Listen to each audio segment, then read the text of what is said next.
Keskerakonna volikogu kiitis koalitsioonileppe heaks. Kui ajakirjandus küsib, et mitu häält oli vastu, siis vastus on 0 häält. Keskerakonna volikogu toetas seda koalitsioonilepet. Ma tegin ettepaneku juhatusele kinnitada ministrikandidaadid. Kahjuks 2 ministrit hetkel ei ole. Üks on välisministri kandidaat Eva, kes teeb oma töökohutusi hetkel Tšehhis ja püüab logistiliselt teha kõik selleks, et jõuda Eestisse hiljemalt teisipäeva hommikuks. Ja teine on siis Taavi Aas, kes on majandus- ja taristuminister. Keskerakond läheb sellesse valitsusse kindlasti järgnevate põhimõtetega, et ma arvan, et üks oluline asi on see, et jätkata seda tegevust, et COVID-19 selle pandeemia vastu seista, et aidata kaasa igakülgselt, et vaktsiinid tuleksid võimalikult kiiresti Eestisse, Eesti inimesed saaksid vaktsineeritud, et hoida meie inimeste tervist ja hoida meie inimeste elusid ja see, et meditsiin ja tervishoiutöötajad peaksid selle kriisile vastu. Kindlasti Keskerakond teab selles valitsuskoalitsioonis pensionitõusu temaatikat, see on meile jätkuvalt ääretult tähtis ja ääretult oluline. Keskerakond on olnud erakond eelmises koalitsioonis, kes tõstis Eesti teadus-arendustegevuse 1% SKP-st ja see on see tegevus, millega me kindlasti selles järgnevas koalitsioonis ka jätkame. Samuti ma tahan välja tuua selle, et meie panus selles järgmises koalitsioonis ja meie fookus saab olema kindlasti majanduse taaskäivitamisele ja väga tugevasti just tööhõivele, mis on meie jaoks ääretult tähtis ja oluline. Ma arvan, et need valdkonnad, mis Keskerakonna jaoks on olnud tähtsad, kohalikud omavalitsused, regionaalpoliitika, aga ka 4 aastat tugevad rahvusvahelised suhted, välispoliitilised suhted, tugevdada meie positsiooni meie liitlastega. Mul on väga hea meel, et me saame nüüd veel rohkem läbi oma ministri panustada siseturvalisuse valdkonda, mis on ju ääretult oluline olnud ka eelnevatele koalitsioonidele. Kultuuriministeerium on meie jaoks, sinna taas läheme sisse ja ma soovin siiralt Anneli Otile jõudu. Kohalikud omavalitsused, nagu ma ütlesin, on see, kus Keskerakond on olnud väga tugeva märgiga alati kohal ja olemas. Ma arvan, et Keskkonnaministeerium on see valdkond, kus Keskerakond ei ole oma ministriga kunagi olnud, aga kogu temaatika, mis on seotud rohepöördega, kogu tähelepanu, mis on seotud tegelikult kliimaneutraalsusega, see saab olema väga-väga suur väljakutse, aga väga oluline.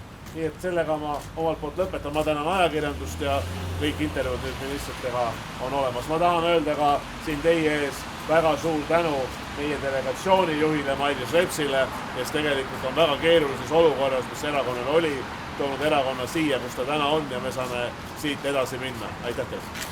Kui me räägime minust, siis Sotsiaalministeeriumis on nüüd edaspidi taas 2 ministrit, nagu varasemal 5 aastal enne minu ametisse astumist. Nüüd ma saan keskenduda tervisevaldkonna ja töövaldkonnale, mis on COVID-19 kriisis enim pihta saanud ja enim üle eesliinil, ehk terviseteenuste kättesaadavus, COVID-19 vaktsineerimine, tööhõive hoidmine, töötute toetamine ning edaspidi saab olema siis kolleeg Signe Riisalo, kes täna töötab Riigikogu sotsiaalkomisjonis, kes vastutab hoolekandesüsteemi, puudega inimeste toetamise, ligipääsetavuse ja võrdsuspoliitika eest. See on mõistlik jaotus, arvestades seda, et Sotsiaalministeeriumis jagub tööd julgesti 3-4 ministrile, on ka mitmeid riike, kus ongi eraldi terviseminister, eraldi tööminister, eraldi sotsiaalminister ja ka eraldi võrdsuspoliitika minister. Nii et kahekesi jagub mõlemale väljakutseid enam kui küllalt. Me oleme kokku leppinud tõenäoliselt tulevase peaministri Kaja Kallasega, et me jätkame arutelusid COVID-19 teemal teisipäeval, kus anname ülevaate uuele valitsusele siis hetke olukorrast koostöös Teadusnõukoja, Terviseameti ja Riigikantseleiga, samuti arutame kehtivaid piiranguid, aga otsusteni jõuame neljapäeval, mis annab natuke aega valitsuse liikmetele olukorraga tutvuda, hinnata, teha vajadusel õiguslikke hinnanguid, majanduslikke arvutusi, nii et kõigi piirangute osas nii võimalik pikendamine, leevendamine kui ka rangemaks muutmine tulevad otsused neljapäeval. Ma arvan, et siin ei ole saladus, et kõige tõsisem probleem kultuurivaldkonnas on ikkagi täna sellest COVID-i kriisist väljatulek või sellega hakkama saamine, et me ei ole sellest kriisist veel välja tulnud. See on valdkond, nii kultuuri kui spordiinimesed on väga tõsiselt sellest puudutatud ja ma arvan, et see on ka ministrina esialgu üks kõige tõsisemaid teemasid, millega tegeleda. Aga just see, et me peame tulema sellest kriisist kõigepealt ühtsena välja võimalikult tugevana ja me peame säilitama nendele inimestele võimaluse teha seda tööd, mida nad on loodud tegema nendes karmides tingimustes, mis praegu on tekkinud. Ei, politseis ei saa jätkata sellisel kujul kindlasti kohe, et Ma olen 25+ aastat töötanud politseis siseturvalisuse valdkonnas, viimased 8 aastat põhjaprefektina, ehk siis 25 aastat seisnud hea selle eest ja südamega hingega, et kõikidel Eestimaa inimestel oleks hea olla ja loomulikult osalenud ka kogu Politsei- ja Piirivalveameti juhtimises põhjaprefektina olles juhtkonnas. Ja jällegi ainult selle nimel, et kõikidel Eestimaa inimestel oleks alati hea siin elada ja et Eesti politsei oleks kõige parem. Kas see otsus tuli kergesti võtta väljakutse vastu? Kindlasti ei tulnud.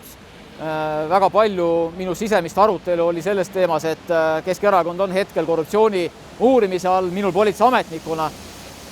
Seda kohta kaaluda kindlasti väga keeruline. Ma kohtusin ka erakonna juhatuse liikmetega, ma sain veendumuse, et jätkuvalt on väga oluline erakonnas sees ka võitlus korruptsiooniga ja loomulikult mina, tulles ka valgelt lehelt, puhta lehena, saan ka kaasa aidata, aga igasugune korruptsioon loomulikult peab lõppema. Kõigepealt ma tänan kogu erakonna juhtkonna selle toetuse eest, et mind on tõepoolest nimetatud siis täna keskkonnaministri kandidaadiks.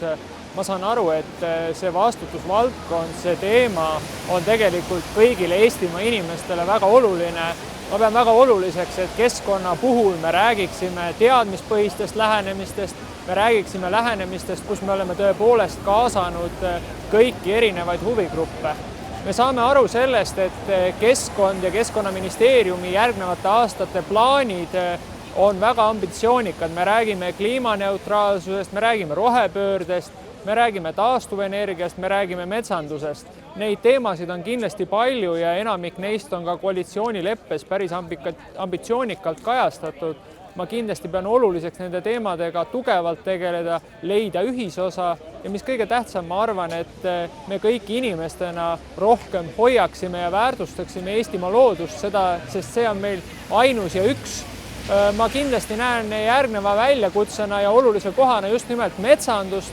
Ma näen, et sellel järgmisel 2 aastal, mis tõepoolest selle koalitsiooni mandaat maksimaalselt saab olla, on metsandus kindlasti üks prioriteet, millega tegeleda.